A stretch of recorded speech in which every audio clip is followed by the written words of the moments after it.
The Bible is a history book, but it is unlike any other history book available in any public library. The history of the Bible starts with the creation of the earth and ends with the end of the world. No other history book has ever been published that covers such a broad range of events on planet Earth, partially because no one was present at the start to witness and document it, and therefore, no one can write the beginning of our world authoritatively. We are the only folks in the world who know how it will all end. That is unique. The Lord did not reveal the future to his followers to satisfy their curiosity. It was to prepare them for the future so that they would not be surprised when it arrived, and that they would not misinterpret it. Be grateful that Jesus was so forthright in sharing what the future holds for us. People ask, are we in the end times? However, the Bible talks of the last days, and we have been in the last days for 2,000 years. The last days started at Pentecost, where the first prophecy of the last days was fulfilled. Every Christian generation should live to be ready for the Lord's return. The Bible is a book full of predictions. Its pages contain 735 predictions about the future. A prediction can be found in 1/4 of the Bible's chapters. From beginning to end, it is basically a prophetic text, though some books focus more on predictions than others. 596 of the 735 predictions have indeed occurred and have literally come true according to the scripture prediction. So, 81% of all Bible prophecies have already come true, and some of those prophecies were made centuries before the case. It doesn't take much confidence to believe that the remaining 19% will happen as well. That's a very high score. The Bible has proved 100% right for every prediction that could have been fulfilled by now. Of the rest, most of them are concerned with the actual return of Jesus and what follows after that. How many of these predictions remain to come true before Jesus returns?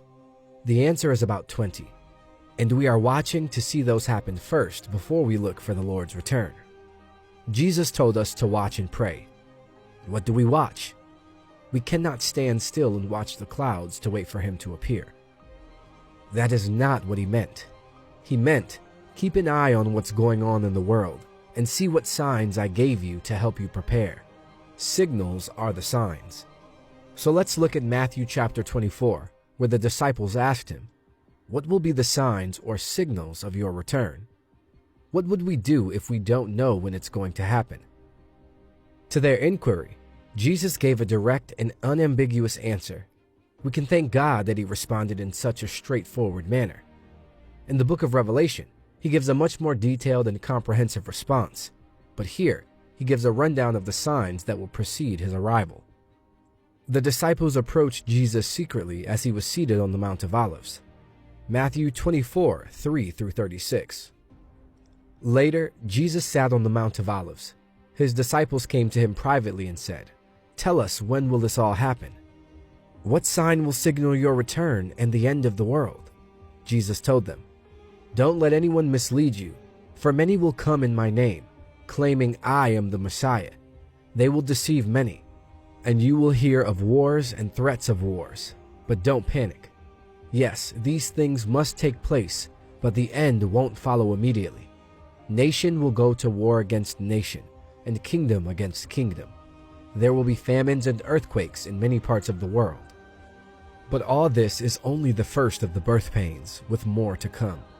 Then you will be arrested, persecuted, and killed. You will be hated all over the world because you are my followers. And many will turn away from me and betray and hate each other. And many false prophets will appear and deceive many people. Sin will be rampant everywhere, and the love of many will grow cold. But the one who endures to the end will be saved. And the good news of the kingdom will be preached throughout the whole world, so that all nations will hear it, and then the end will come. The day is coming when you will see what Daniel the prophet spoke about, the sacrilegious object that causes desecration standing in the holy place. Reader, pay attention. Then those in Judea must flee to the hills. A person out on the deck of a roof must not go down into the house to pack. A person out in the field must not return even to get a coat. How terrible it will be for pregnant women and for nursing mothers in those days. And pray that your flight will not be in the winter or on the Sabbath. For there will be greater anguish than at any time since the world began.